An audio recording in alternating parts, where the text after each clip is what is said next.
No problem. That's the big hint coming in from the Central Statistical Office as it released its third quarter GDP growth data. This is the first GDP print, remember, to factor in the impact of demonetization. GDP, though, for the full year has been left absolutely unchanged at 7.1%. But this, remember, is lower than the 7.9% growth clocked in FY17. The gross value added has also been revised lower to below that 7% mark for the October to December quarter. The GDP stands at 7%. Surprisingly, this is slightly higher compared to the same quarter last year. Not just that, the 7% growth rate in the third quarter is significantly higher than what a same BCTV 18 poll had projected.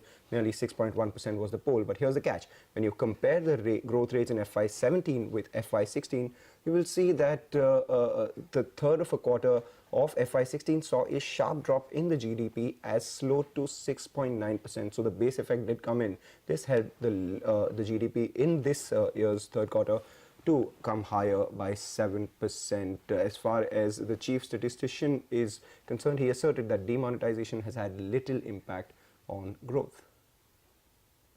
As a share of GDP, consumer private final consumption expenditure in the third quarter is at, as you can see, is at 60%, which is at current prices. Sorry, in constant prices it is 58.7%.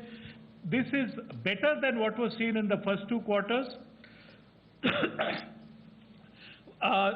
On the whole, what this suggests is that the consumption demand is not a drag as far as the economy is concerned.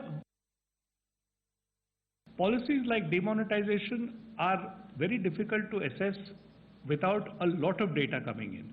But the immediate effect, based on the data which is currently available, certainly bears out the observation which you have made. We will, of course, keep evaluating our numbers as and when more data becomes available, and it will be my job to make the data available to you, and you will draw the appropriate conclusions at that time. All right.